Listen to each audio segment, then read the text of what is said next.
34. How do I harvest resumes from online databases? Much like all the topics we've covered in this chapter, free online recruiting sources, fee-paid websites, online job ad creation, and web page development, mining resumes from online databases should be a staple in your virtual recruitment campaign. Employers have a lot to gain by harvesting resumes stored on all web servers on the Internet, not just the resumes in their proprietary databases. You can develop a very active Internet recruiting presence via harvesting, even if you don't post ads or have your own corporate website, by mining other sites. Many employers are comfortable with the idea of posting job ads on the Internet and providing links to their corporate web pages.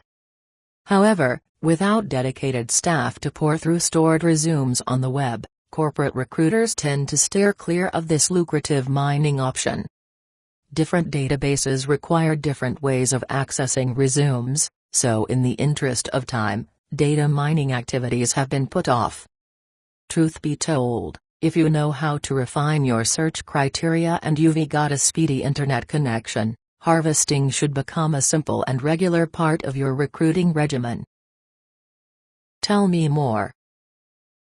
Probably one of the most powerful yet least understood aspects of keyword searches on the web is the challenge of writing a Boolean search string, BSS. Don't panic, it sounds more complicated than it is. BSSs depend on logical operators and modifiers to describe what kinds of pages you want to see. When writing a BSS, remember that 1. Boolean operators are always capitalized, and 2. Search terms should generally be in lowercase. For example, a search string that reads resume and programmer and Florida or FL will return resumes of programmers who live in Florida or FL.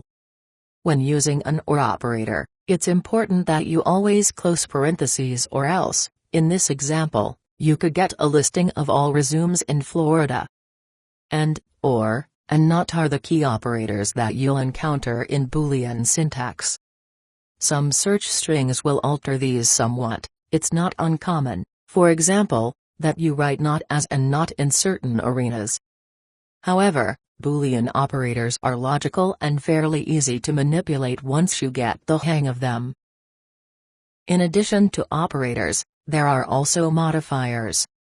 Parentheses as seen in the example just given are a kind of Boolean modifier.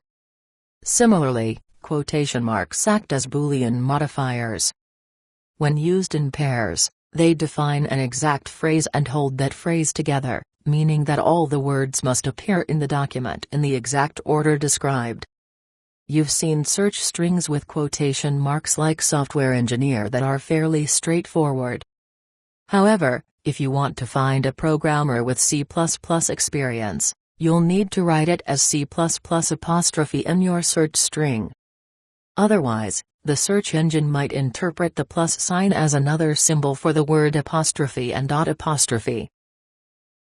With your Boolean syntax rules in hand, you'll be ready to begin harvesting resumes at some of the sites listed earlier in this chapter.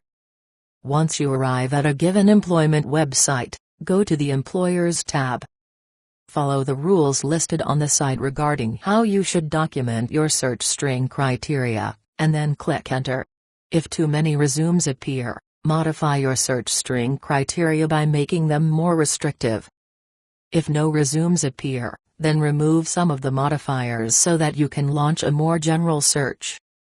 You'll find that fee-based websites will often allow you to save frequently used queries and create search agents to automate your sourcing process. Wow, just be careful not to get too hooked on all these neat functional sourcing capabilities. You have other work to do.